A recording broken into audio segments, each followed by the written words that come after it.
जय श्री राम दोस्तों, आप सब कैसे हो? आशा करते हैं, उम्मीद करते हैं बहुत अच्छे होंगे, स्वस्थ होंगे।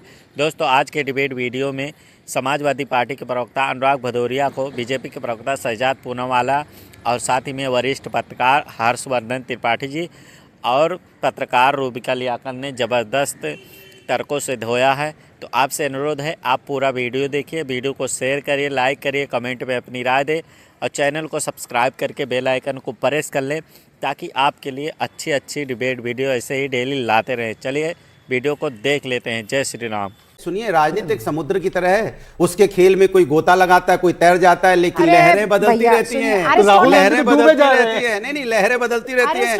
आज सत्ता किसी की है, कल सत्ता किसी की है। तो कोई बाद में बनिएगा। अब आप मुझे पहले ये बताइए कि क्या कहा है अखिलेश जी ने, शब्दशः बताइए अखिलेश जी ने क्या कहा है इन चुनावों में जीत के बाद। देखिए, जैसे ही मैं आपके स्टूडियो में घुसा वैसे ही खबर चली। क्या? अरे वही तो मैं आपसे पूछने वाला हूं कि अभी उनका बयान मैंने देखा नहीं, सुना नहीं। मैं आपके स्टूडियो के अंदर रास्ते से आ रहा था, सुन तो लो। और उनका बयान, उसमें माथा पकड़ने की जरूरत नहीं है, क्योंकि हम प्रभु अभी आपके, मैं सीधा आपके अंदर आया, आपके स्टूडियो के अंदर, और मुझे अभी वही उनका मैं खोजने जा रहा था कि उन्होंने अभी क्या इस पे अपना रिएक्शन दिया है। उस रिएक्शन को जैसे ही मैं घुसा बोले उनका रिएक्शन आया है। मैंने कहा कि राष्ट्रीय अध्यक्ष जी, जब हमारे समाजवादी पार्टी के राष्ट्रीय अध्यक्ष जी जब कुछ बोलते हैं तो हम लोग पूरी तरह से उसको समझने की कोशिश करते हैं, क्योंकि मैं जितना जानता हूं, उन्होंने बोला कि भारतीय जनता पार्टी पेशेवर की तरह एक साथ मिलकर चुनाव लड़ती है। मत पढ़िए भाई, अखिलेश जी का बयान चलाइए। अनुराग जी बिजी थे, नहीं सुन पाए अखिलेश जी का बयान, सुनाइए जल्दी से। वो पॉलिटिकल पार्टी नहीं है, वो पॉलिटिकली प्रोफेशनली रन करते हैं अपने आप को। तो ये नए तरह की चीजें हैं, प्रोफेशनल पॉलिटिक्स करती है बीजेपी प्रोफेशनल गिनती करके, डेटा पे एक एक बिंदी बैठा करके तब फैसला लेते हैं। इसलिए जिसको हराना है बीजेपी को, उसको उसी तरीके से तैयारी करनी पड़ेगी। सुन लिया बात? अब देखो, उन्होंने बहुत सीधी बात और सच्ची बात, सुन लीजिए मेरी बात। बहुत हाथ पैर दबाने की जरूरत नहीं है प्रभु, मैं बोल रहा हूँ। आप हाथ नहीं, ये हाथ दबा रहे थे, मैं हाथ नहीं भी दबाएंगे तो भी मैं अपनी बात कहूंगा। लेकिन सवाल ये है, उन्होंने साफ और सीधी बात कही कि भारतीय जनता पार्टी प्रोफेशनली काम करती है और वो अपने हिसाब से, राजनीति में वो उनके साथ इमोशंस की कोई जगह नहीं है, वहां पे भावनाओं की कोई जगह नहीं है, वहां पे सेवा की कोई जगह नहीं है। प्रोफेशनली अपनी पार्टी चलाती है कि हमें सत्ता पानी है, चाहे कोई भी कीमत हो, किसी तरह से भी हो, हम कैसे अपना सिस्टम। उन्होंने साफ कहने का मतलब साफ है ना, बिल्कुल नहीं साफ है। वो उन्होंने साफ बोला प्रोफेशनली ना। उन्होंने वोट चोरी का जिक्र किया। अरे वोट चोरी तो आप इतने दिन से कर रहे हो, कितनी बार जिक्र करें? मैं SIR में हम 50 बार बोल चुके हैं। अनुराग जी प्लीज, गंभीरता से बात हो रही है। अच्छी बात है, आप तारीफ कर रहे हैं। अनुराग जी सुनिए, अच्छी बात है। अनुराग जी एक समझदार लीडर है अखिलेश जी, और ये हर कोई जानता है। प्रवक्ता कैसे हो उस पर मैं बात नहीं करूंगी, लेकिन अखिलेश जी ये कह रहे हैं कि बहुत डिटेल्ड एनालिसिस होता है नामों का, आंकड़ों का, नंबर्स का। बहुत प्रोफेशनली वो चुनाव लड़ते हैं, हमें इनसे सीखना होगा। नहीं सीखे तो मुश्किल हो जाए। बोला है कि उनसे सीखना होगा कि किस तरह से वो चुनाव लड़ते हैं। मतलब उनका चुनाव लड़ने का जो तरीका है, वो हम लोग जो चुनाव लड़ते हैं भावनाओं से, इमोशन से, जनता की सेवा से, वो चुनाव लड़ते हैं आंकड़ों से। हमें सत्ता बनानी, कैसे बनानी, किस तरह से बनानी, सत्ता पानी है। उनके अंदर भावनाओं की कोई जगह नहीं। वही कहना चाहिए, उन्हीं से सीखना पड़ेगा, क्योंकि उसी तरह की राजनीति अगर हम लोग करेंगे तभी हम सत्ता से भारतीय जनता पार्टी को हटा पाएंगे, उन्हीं के रास्ते पे चल के। तो भारतीय जनता पार्टी का रास्ता क्या आप जानते ही हो कि 2 महीने पहले SIR कर देते हैं, कैसे वो नोटबंदी कर देते हैं, कैसे वो लॉकडाउन लगा देते हैं। तो यही तो उनका रास्ता है। और हर्षवर्धन जी भी यहाँ पर, और लोरेंस साहब भी हमारे साथ यहाँ पर जुड़ चुके हैं। लेकिन पहले हर्षवर्धन जी, आपने अखिलेश जी को सुन लिया और अभी यहाँ पर भी चुनाव होने वाले हैं। जिस तरीके से भारतीय जनता पार्टी इन लोकल बॉडीज के चुनावों में बिहेव कर रही है, ठीक वैसा ही वो विधानसभा हो जाए या फिर लोकसभा हो जाए। प्रोफेशनलिज्म तो है, ये तो मानना पड़ेगा। नहीं माने, वोट चोरी करते रहे, लिस्ट से नाम गायब करते रहे, तो ये जीतते चले जाएंगे और ये सिर्फ और सिर्फ एक्सक्यूजेस बनाते चले जाएंगे।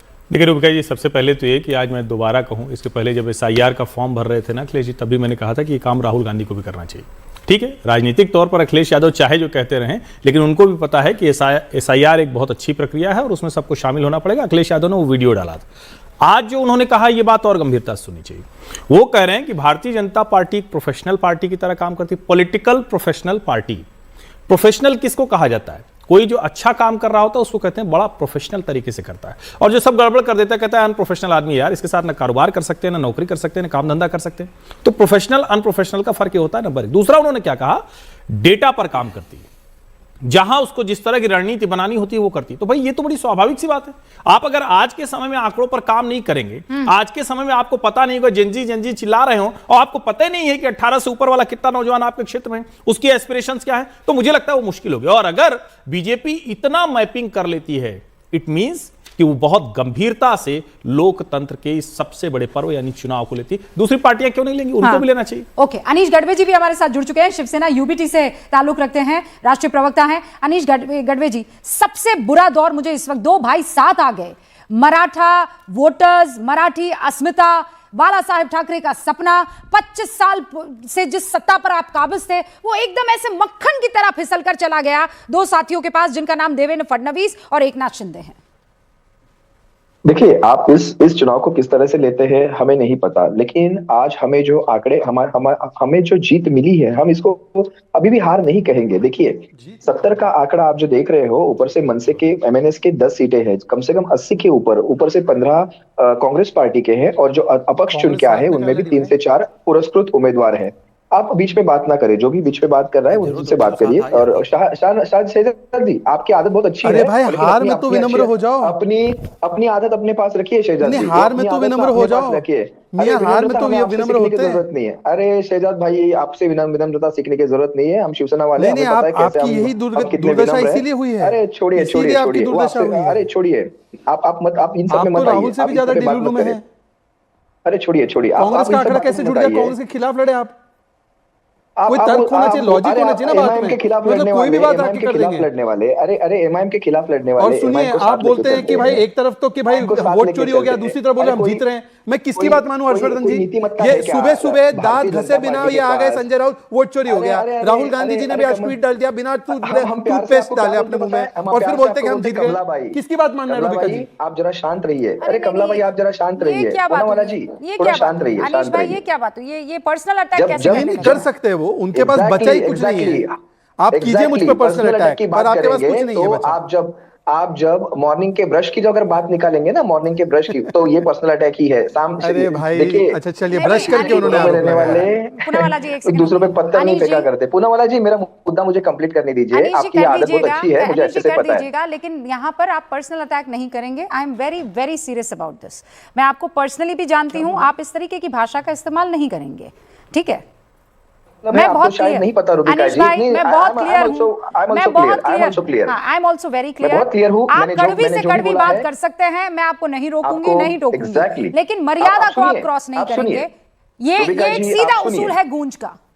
एग्जैक्टली मैं वही बात कहना चाहता हूँ। आप सुनिए, कमलाबाई का मतलब है भारतीय जनता पार्टी का जो सिंबल है, जो कमल है, बाला साहब जी उसको कमलाबाई कहते हैं। शायद ये शहजाद पूनावाला जी को शायद पता नहीं है। इसको हिंदी में आप कमलाबाई बोलिए या कमलाबाई साहिब जिनके खिलाफ, सोनिया गांधी के खिलाफ जो बातें कहते थे, उनके साथ आप चले गए। याद दिलाने की मुझे जरूरत है। वही कांग्रेस थी, जब वही कांग्रेस थी, तो याद रहती है, लेकिन जो सोनिया के साथ चले गए वो किस तरह के शब्दों का इस्तेमाल था, वो क्या बोले थे? लेकिन मैं सुनाना चाहती हूँ आपको। आज आप बाला साहिब के बाद क्या बोला था बाला साहिब? सुनिए, मैं सुनाता हूँ क्योंकि इनकी याददाश्त कमजोर होगी। सुनिए,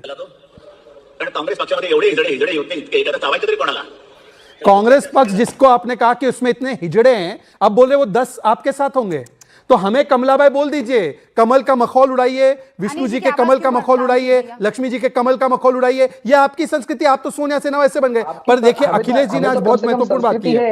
एक वाक्य सिर्फ कहना चाहूंगा अखिलेश जी पर। उन्होंने राहुल गांधी के वोट चोरी के आरोपों को पूरी तरह खारिज कर दिया है और उस पर इनके पास जवाब नहीं है। अच्छा, मैं लौट के मुद्दे पर आती हूँ। बात खत्म कीजिए एक सेकंड। अनीश भाई, please tell me one thing. जब दो भाई साथ आ गए तो तब तो वो 25 साल की सत्ता को और स्ट्रांगली पकड़ के रखना चाहिए था ना। आप इसमें मॉरल विक्ट्री कहां ढूंढ रहे हैं अनीश जी? कहां ढूंढ रहे हैं मॉरल विक्ट्री? देखिए, मॉरल विक्ट्री की बात नहीं। आज जिस तरीके से इलेक्शन लड़े जा रहे हैं उस तरीके को आप देखिए। आज मैं खुद थाने से हूँ। मेरे थाने में मेरे 6 कैंडिडेट्स को उठा के लेके गए। मैं ये क्लियर ऑन कैमरा बोलता हूँ। प्रभाग क्रमांक, वार्ड क्रमांक 5, वार्ड क्रमांक 18, वार्ड क्रमांक 19। मैं नाम तक कैंडिडेट्स के बता सकता हूँ, उठाने वालों को इनके पता है। उठा के लेके जाते हैं, पुलिस के प्रोटेक्शन में लेके जाते हैं। और आपका जो एप्लीकेशन होता है वो रिटर्न लेने के लिए क्या क्या नहीं किया जाता है, ये मैं ऑन कैमरा लाइव बोलता हूँ। हाँ, बोलिए ना, मेरे बोलिए।